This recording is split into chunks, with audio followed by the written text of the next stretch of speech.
ASMR channel. Today we're going to be talking about my top 10 favourite films of all time, of which I've got in a pile of Blu-rays next to me. So I'll do some tapping and some talking about the films. Before we do properly get into it though, I do want to say thank you to anybody that watched my last video. We did a bit of a Formula 1 ramble, and there's been, a decent amount of views on that video and a whole bunch of new subscribers as well, so thank you to anyone that watched that video, and welcome to anyone that subscribes to the channel. If you are new, do subscribe and leave a thumbs up on the video if you do enjoy it. We're in the very early days of our ASMR journey here at Skateboard ASMR, but so far I've just got to say the support, the comments, everyone has been so supportive, and I really appreciate it, so thank you very much guys. But top 10 films of all time. I actually think I've got, let me have a little quick count here. We've got 1, 2, 3, 4, 5, 6, 7, 8, 9, 10, 11. Now you might be thinking it's a top 10. Why have you got 11? And the honest answer is I was just struggling so much to whittle this down to 10 films. And to be completely open with you, you could ask me my top 10 favourite films next week and you might get a completely different 10. I mean, I feel like there's 3 or 4, maybe 5 that would always be there. And then after that, it's a real lottery because there are just so many films that I absolutely love. Excuse me. Yeah, these won't be in any particular order, but I will kind of mention when I come across the ones that would be, in theory, at the top end of that top 10. Now, I've got to say that I see myself as a man of culture and of impeccable taste, so it's only natural that the first pick would be The Fast and Furious. Yeah.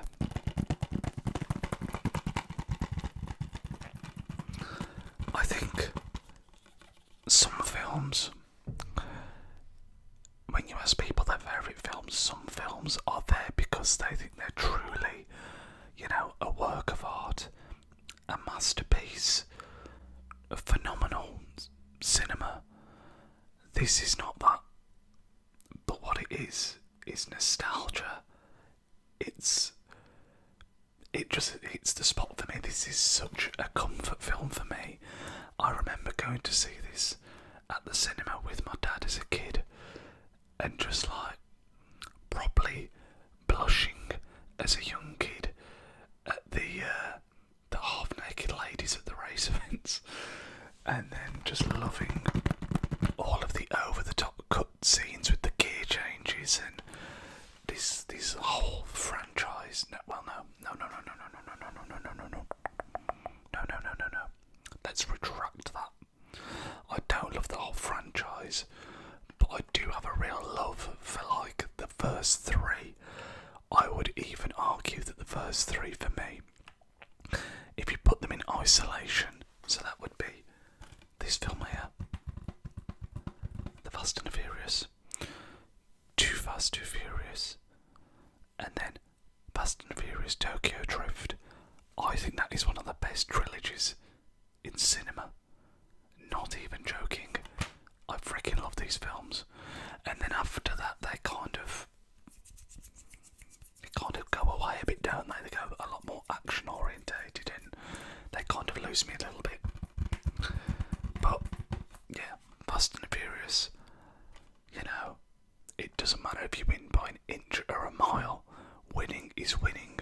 Iconic quote. I mean, there's so many. For some people it's about the money. For some people it's about the respect. And to some people, Dom, the respect is more important. Yeah, I mean, it's cheesy as hell, but I freaking love this film. As I say, big comfort film. So let's pop that to one side. Fast and the Furious. I should ask you guys as well. Do feel free to critique my top 10 choices. Although again, with my immaculate taste, I think you'll struggle to do so. And let me know your favourite films. Number 2 that we've got here, again in no particular order. Pulp Fiction. Now, this is probably more of the kind of film you'd expect to see in a top 10 favourite films, because this is an iconic film. You can see the disc is the same as the cover, which again, this image is just, that was later than I expected it to be. This image is just so iconic of Uma Thurman, who does a great job in this film. Obviously features in a lot of Quentin Tarantino's movies. You know, you've got just incredible performances left, right and centre. Samuel L. Jackson, Bruce Willis, John Travolta, incredible casting. You know, I highly doubt there's anyone that hasn't seen this film, but if you haven't, you should certainly watch it. It's kind of like multiple stories in one, and then they all kind of come together in a way. But yeah, iconic film. I'm a huge fan of Quentin Tarantino films. Maybe that makes me basic, I don't know, but I love a lot of his films, and many could have featured in this top 10, but actually this is the only one that I went for, which is surprising. I'm surprised at myself for that. But yeah, Pulp Fiction, the second film, and certainly more of a standard, if you like, top 10 pick, I would say.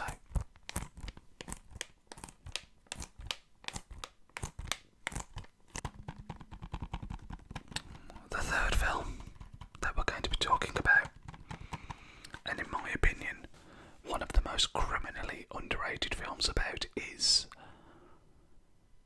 Nightcrawler. This is Jake Gyllenhaal at his very best. He plays essentially a guy that's a bit down on his luck and decides to have a change of career after seeing someone else do the job. He thinks, yeah, I'll have a bit of that. That looks good. And basically becomes somebody that does fire journalism. Would that be the way to describe it? Where if ever there's an accident or something like that, he would be the first on the scene and basically capture the carnage and then sell that footage to the news stations. And it's just a story of his journey doing that, and it just gets more and more extreme, and I think he sort of loses less and less of who he is as the film goes on. He's absolutely incredible in this. I should have said at the start, but I'm not going to spoil any of these films, of course, but I would highly recommend you watch all of them. All of these are genuine 5-star films to me, but yeah, this in particular is one I think maybe not everyone will have seen, and again I think is very underrated. Fantastic film. Nightcrawler, not to be confused with Nightcrawlers, which is the game that they play on Always Sunny, Frank and Charlie. That's very different. The next film, I think, am I going say it? Am I going to commit? More often than not, I would say this is my favourite film of all time. No Country for Old Men. I don't want to say this is underrated because I think a lot of people do really rate this film, but maybe not to the point of saying it's their favourite film of all time, as I've just done. But it's interesting because it's actually a very simple film. It's basically one long chase, but excuse me, the premise is it's just one long chase, effectively, between two characters that played by Javier Bardem, who is absolutely incredible in this film. I mean, he is one freaky mofo. I'm sure you've all seen the very famous coin flipping scene, but yeah, he plays an incredible psychopath in this film. And then you've got Josh Brolin, who is the man running from him, also does a great job. And then Tommy Lee Jones, who's the detective. It also features a small cameo from Woodley Harrison as well. I can never say his name right. Woodley Harrelson. Is that right? But yeah, it's just one long chase. It's incredibly well shot. The tension and build-up is phenomenal. And yeah, Javier Bardem is a scary dude. Amazing, amazing, amazing film. I would say this next film here is a bit more of a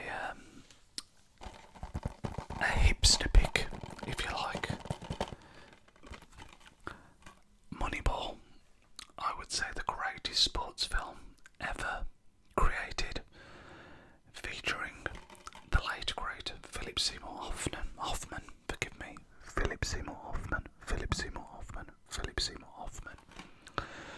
Joe Neal in what is a very standout performance, because I'm pretty sure this is the first time that he really stepped outside of a comedy. And then also, as it says on the case, Brad Pitt at his best. And I would completely agree. It's a great story of what you might think would be a very mundane subject matter, because it's effectively Brad Pitt is kind of coaching a team, and he brings in Joe Neal, who kind of, I mean, it's a known phrase now, the Moneyball system, where players aren't valued, are valued differently, and they basically bring in a load of undervalued players into the team and kind of go from there, because they, and when I say they, Joe Neal believes that the baseball teams at the time were putting value in the wrong places. But this is much more than just a baseball film. I mean, I have no interest in baseball whatsoever. It's a fantastic, fantastic story. Incredible character development. And yeah, as I say, I genuinely think this is the best sports film ever created. I can't think of one better off the top of my head. Let me know if you can. But Moneyball, like I say, a bit more of a hipstery pick. This next one, though, certainly is not. Forrest Gump. Another one that I know that so many people will be familiar with. Tom Hanks, amazing actor, one of the greats, and this is one of his kind of crowning films in my opinion. This is the film that I would say, I did say I was going to say this, didn't I? So, just to confirm. No Country for Old Men. That has been in my top 5 for as long as I can remember, and would always be a top 5. There is a very loud dog outside, I do apologise. Nightcrawler is another one that has been in my top 5 for a long, long, long time. And Pulp Fiction is another. At the start of the video I kind of mentioned there were some films that would float in and out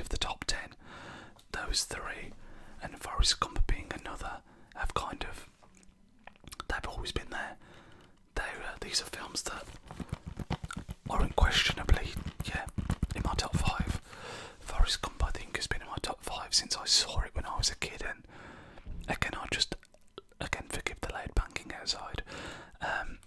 I love the story, I love how ridiculous it is, I love how feel good it is, but then it also has so much emotion to it as well. I mean, there's nothing I can say about this film that hasn't already been said. Iconic character, some great quotes. You know, I say iconic character, iconic characters. There's many in here, and the journey that this man goes on is just absolutely insane. Life is like a box of chocolates. You never know what you're gonna get. Truer words never spoken. Forrest Gump, amazing film. The next film we have, I guess you could say is a bit more of a hipster pick as well, but one that I'm sure lots of you will be familiar with. Eternal Sunshine of the Spotless Mind. This film is another one where I have a huge amount of respect for the cast, because Jim Carrey, you know, he's in a very serious role here, he's not in a comedy, and he plays it so well. I really respect when actors, you know, go outside their wheelhouse. They're not just one-trick ponies. And this is one of those instances where I was like, wow, Jim Carrey can freaking act. Because, yeah, he's incredible in this. Kate Winslet, Kirsten Dunst, incredible in this. You also have here Mark Ruffalo, you know, before he was the Hulk. It's an incredible concept, this, where, and this doesn't spoil the film, but there's a machine that can basically erase your memory of a person if you wish. So say you've had a really terrible breakup and you want to forget the person ever existed. That's what this is all about. And it's about, you know, true love and bringing people back together, and how sometimes love is inevitable as much as you want to avoid it. And yeah, if two people are made for each other, they're made for each other. Like I say, it's a crazy concept. Jim Carrey is phenomenal. Amazing film. I feel like I'm going to say that about all the films, but you get the idea. The next film that I have is Donnie Darko. Another Jake Gyllenhaal film, and I swear to you, I didn't realise this was Jake Gyllenhaal until fairly recently, within the last few years. It just never really occurred to me because he's so young in this, and I think it might be the only time on this list where the same actor appears twice, if I'm not mistaken.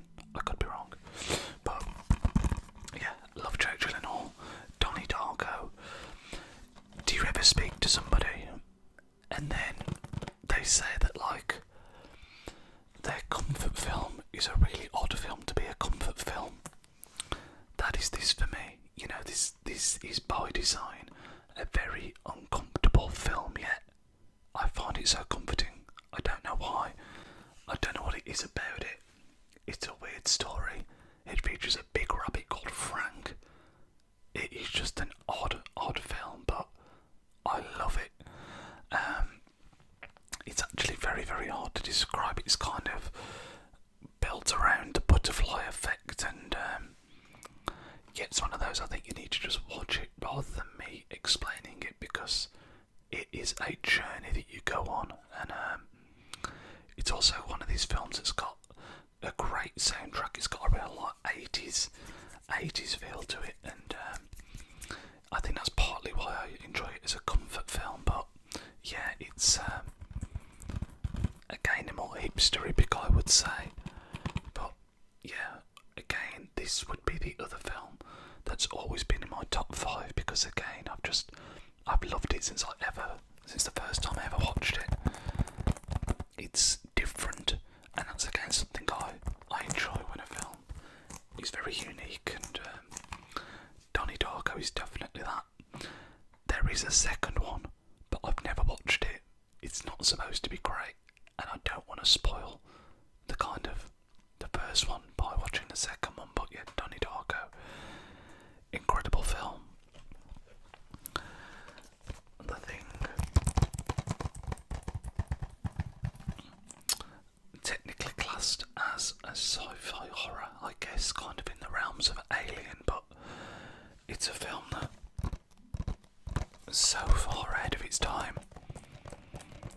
Incredible action, incredible imagination behind the story, and a plot that just keeps you guessing the whole time. I could have also put Alien in instead of this. I kind of flip and flop between which of the two I prefer the most, but this was what I would say is these kind of films are my gateway into horror. I've mentioned in my other videos where I've spoken about movies that I'm trying to get into horror. These kind of films I've always really enjoyed, and yeah, they kind of felt like a gateway into that genre. But yeah, it's like I said, one of these sci-fi horrors where everyone's slowly getting killed off and trying to figure out what on earth is going on. And that's all I really want to say without spoiling it. But yeah, really ahead of its time and a great story. The Thing. This is, by the way, the original. They did do a remake. I think this is the original. Is it the original? I don't really know how I would know. I'm pretty sure it's the original. Anyway, there is a remake of this as well, which I'm pretty sure is just, it's still good, but not quite as good from what I can remember. We've got 2 more films to go, guys. Let me know if any that I've mentioned would also be in your top 10 up to now. I think the next 2 will be in a few people's, I would say. This one especially. Taxi Driver.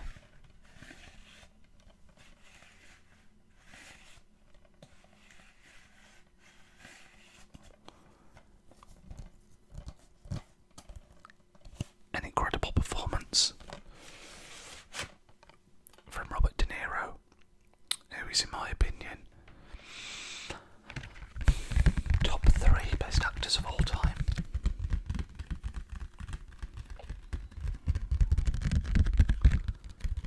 It's another film where you're basically following the transformation of a man who has lost faith in the world around him. And these noises sound great, by the way. I hope these sound as good to you as they do to me, these sleep tapping noises.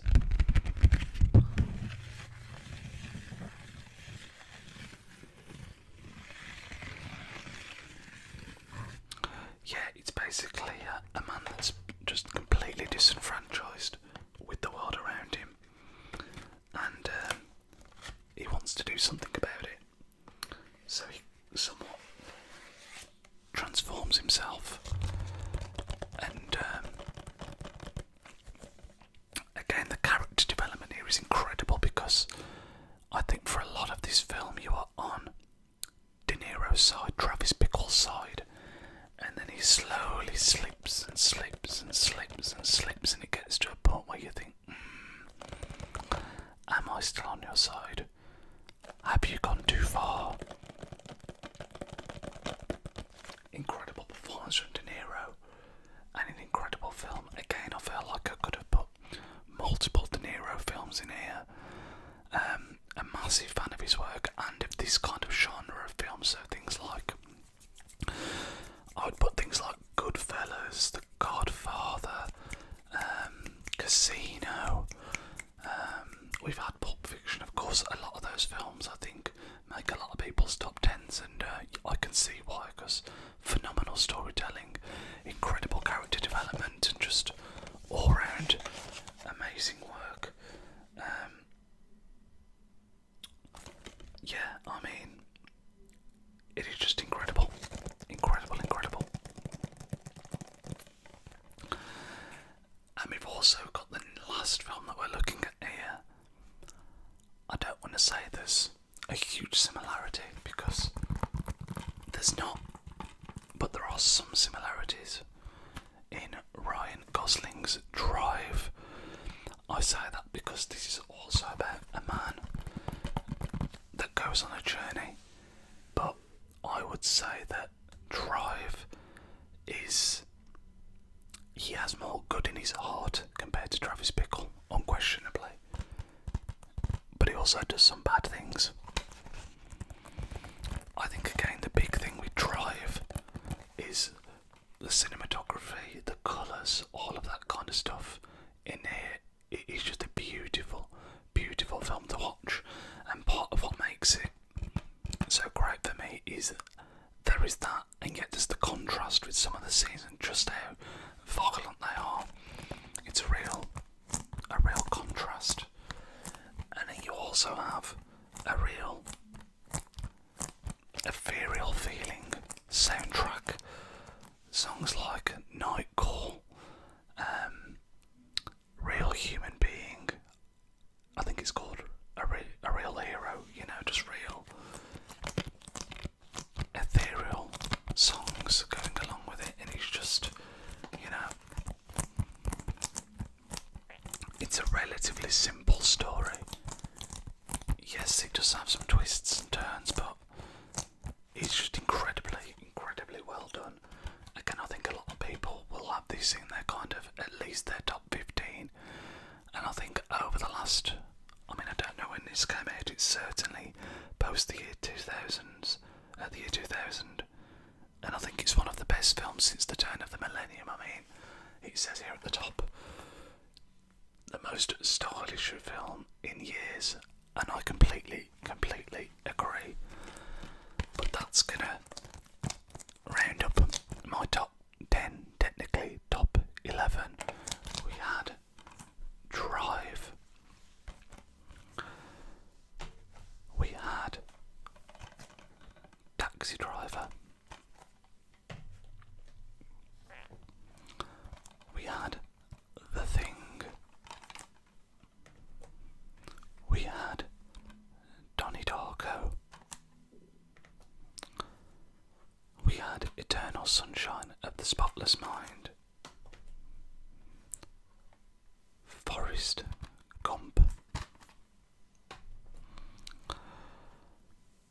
Moneyball,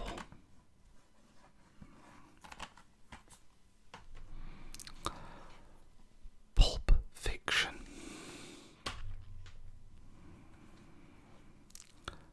Nightcrawler, No Country for Old Men, and last but not least, The Fast and the Furious. As I said, guys, if you're still awake, I'd love to know how many of those films make your list, and if not, what are your favourite films of all time? I hope you found this video relaxing, and thank you again for tuning in. I will catch you all in the next video. I hope you have a great rest of your morning, afternoon, or evening, wherever you are. I'll see you soon, guys.